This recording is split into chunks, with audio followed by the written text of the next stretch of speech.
नमस्कार बच्चों, मैं परविंदर कौर गिल आपके साथ केमिस्ट्री के कुछ महत्वपूर्ण टॉपिक पे चर्चा करने आ रही हूँ। यह वीडियो आपको डीओ धंत्री यूट्यूब चैनल में मिलेगा।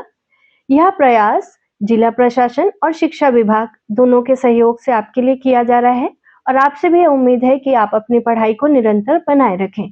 तो नेक्स्ट क्वेश्चन देखें हम। क्वेश्चन है कि टॉलिन अभिकर्मक क्या है, एल्डिहाइड पर इसकी क्या क्रिया होगी। इसी का दूसरा हिस्सा है निम्नलिखित अभिक्रियाओं को समीकरण से समझाइए। कैनिजारो अभिक्रिया, क्लेमेंसन अपचयन, गाटरमैन एल्डिहाइड संश्लेषण। तो आइए देखें इनका आंसर क्या होगा।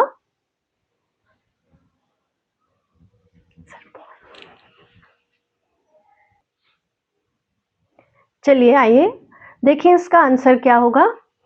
तो आपको पहले ये समझना है कि सिल्वर नाइट्रेट विलयन जो है, यदि उसको हम अमोनियाकृत कर दें तो ये हो जाता है अमोनियामय सिल्वर नाइट्रेट विलयन। यही आपका टॉलिन अभिकर्मक है। इसका उपयोग आप लैब में करते हैं एल्डिहाइड के परीक्षण में। तो आपको ये भी ध्यान रखना है कि कहाँ कहाँ इनका उपयोग हुआ है। हो सकता है कि एग्जाम में आपसे इसका उपयोग पूछ दिया जाए। ये एक अच्छा ऑक्सीकारक है, ठीक है। कहाँ उपयोग हो रहा है, सैलिसिलडिहाइड जो है इसको टॉलेंट अभिकर्मक सैलिसिलिक अम्ल में बदल देता है, तो इसे आप ध्यान रखेंगे। इसी प्रश्न का दूसरा हिस्सा था कुछ नेम रिएक्शंस के बारे में। तो देखिए पहला है कैनिजारो अभिक्रिया।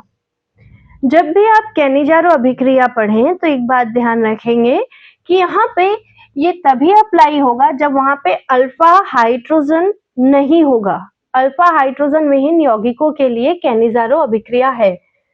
इस बात को आपको बिल्कुल नोट कर लेना है। आपको मालूम होगा अल्फा हाइड्रोजन किसे कहते हैं। जब क्रियात्मक समूह से जितने भी कार्बन जुड़े हुए रहते हैं उसके जस्ट बाजू वाला जो कार्बन होगा वो कहलाता है आपका अल्फा कार्बन। तो ये आपका अल्फा कार्बन है। इसके नेक्स्ट वाला जो होगा वो बीटा कार्बन होगा। तो इस अल्फा कार्बन से जितने हाइड्रोजन जुड़े रहेंगे ये आपके अल्फा हाइड्रोजन होंगे। क्लियर है। तो अब आप देखिए कि कैनिजारो अभिक्रिया तभी अप्लाई हो रही है जब वहां पे अल्फा हाइड्रोजन नहीं है, ठीक। तो आगे देखें, आप ले रहे हैं एक एल्डिहाइड, फॉर्मल्डिहाइड और सोडियम हाइड्रोक्साइड। कैनिजारो अभिक्रिया में जब आप एल्डिहाइड के 2 अणु लेते हैं और सोडियम हाइड्रोक्साइड से अभिक्रिया कराते हैं तो यहाँ एक अणु जो रहेगा इसका ऑक्सीकरण होगा और दूसरे अणु का अपचयन होता है। जैसे आपको मालूम होगा ऑक्सीकरण में एक बहुत सिंपल सा आप ले सकते हैं कि यहाँ पे ऑक्सीजन ऐड हो रहा है। यहाँ ये एल्डिहाइड में देखें ऑक्सीजन की संख्या 1 है और यहाँ है सोडियम फॉर्मेट में ऑक्सीजन की संख्या 2 हो गई है, ठीक है। यानी इन दोनों अणु में एल्डिहाइड जो है फॉर्मल्डिहाइड इसमें ऑक्सीकरण हुआ है क्योंकि यहाँ ऑक्सीजन ऐड हुआ है और दूसरा अणु जो है इसमें अपचयन हुआ है। यहाँ पे हमने हाइड्रोजन को ऐड किया है। कहाँ ऐड हुआ है तो यहाँ देखिए हाइड्रोजन की संख्या 1 है और इधर आ गई है हाइड्रोजन की संख्या 2। तो आपको बहुत आसानी से याद हो इसके लिए आपको ध्यान रखना है 2 शर्त है। पहला कि वो अल्फा हाइड्रोजन विहीन यौगिक होगा। दूसरा कैनिजारो में जब भी बात करेंगे तो 2 एल्डिहाइड के अणु लेंगे आप, हमने भी 2 लिया है। एक का ऑक्सीकरण होगा और दूसरे का अपचयन होगा। जब इस प्रकार की अभिक्रिया होती है तो वो कैनिजारो अभिक्रिया होती है। मुझे मालूम है बच्चों कि आप जब कभी भी केमिकल रिएक्शन याद करते हैं तो लास्ट मोमेंट में सब मिक्स हो जाता है। इससे बचने के लिए आप उनके की पॉइंट को ध्यान रखेंगे कि कहाँ आपने 2 अणु लिया, कहाँ ऑक्सीकरण हुआ, कहाँ अपचयन हुआ, कहाँ हम अल्फा हाइड्रोजन विहीन ले रहे हैं, कब किस टाइप का एल्डिहाइड ले रहे हैं। ये अगर कॉन्सेप्ट आप बिल्कुल क्लियर रखेंगे तो एग्जाम हॉल में आप 2 रिएक्शन को मिक्स नहीं करेंगे। चलिए नेक्स्ट देखते हैं क्लेमेंसन अपचयन। क्लेमेंसन अपचेन की सबसे मुख्य बात जो है वो इसका अभिकर्मक है।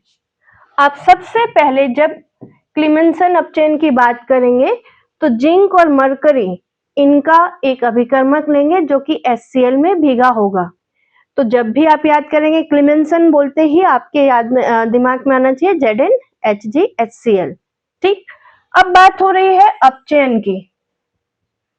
अपचयन यानी बहुत सिंपल लैंग्वेज में हम कहें तो यहाँ पे हाइड्रोजन का जुड़ना।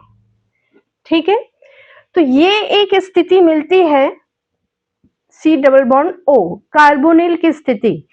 इस स्थिति में ही जहां कहीं भी डबल बॉन्ड होता है, डबल बॉन्ड में ये खासियत है बच्चों कि इसमें एक सिग्मा होता है और एक पाई बंद होता है। आपको जैसा मालूम है कि ये पाई बंद आसानी से टूट जाता है, तो हम इसी बेसिक कॉन्सेप्ट का यूज यहाँ करेंगे। यहाँ जो डबल बॉन्ड है ये आसानी से टूट जाएगा और हाइड्रोजन हम यहीं ऐड कर देंगे, तो ये हो जाएगा आपका अपचयन। आपको क्लियर हो गया कि अपचयन यानी वहां हाइड्रोजन जुड़ेगा।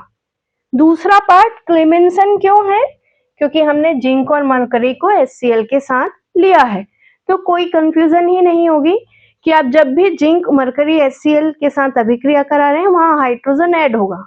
हाइड्रोजन जैसे ही एल्डिहाइड में ऐड करते हैं ये बना देता है एल्केन।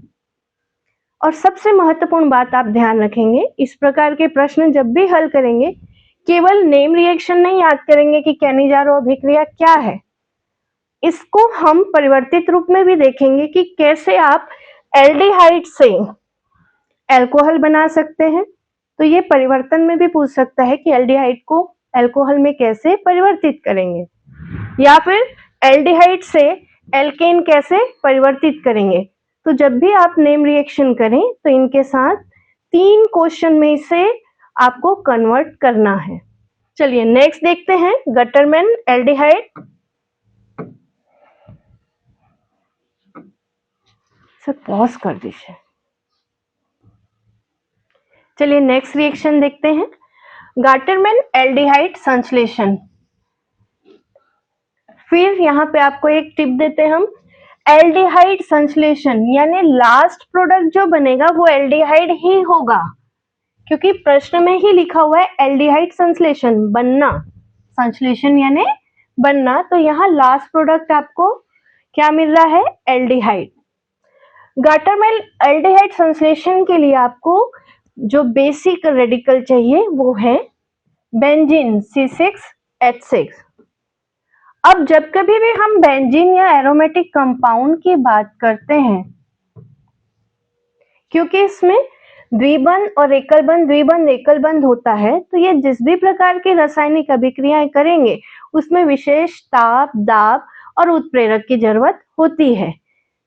तो यहाँ आप ध्यान देंगे कि निर्जल एल्युमिनियम क्लोराइड, आप ध्यान देंगे कि जब कभी भी आप एरोमेटिक कंपाउंड लेंगे तो आपको एरो के ऊपर या नीचे जितनी भी परिस्थितियां हैं वो लिखना है। हमने यहाँ लिख दिया एल्युमिनियम क्लोराइड। बेंजीन लिया, बेंजीन के साथ हम लेंगे हाइड्रोजन साइनाइड और HCl। जैसे ही आप हाइड्रोजन साइनाइड की बात करते हैं तो इसे भी समझें, कार्बन और नाइट्रोजन के बीच में यहाँ ट्रिपल बॉन्ड है। ट्रिपल बॉन्ड का मीनिंग हुआ कि यहाँ एक सिग्मा और ये दोनों पाई बॉन्ड है।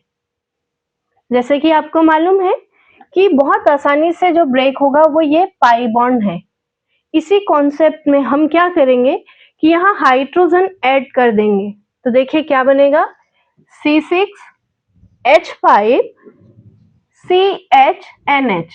आप देखें यहाँ जो ट्रिपल बॉन्ड था ये कन्वर्ट हो जा रहा है डबल बॉन्ड में।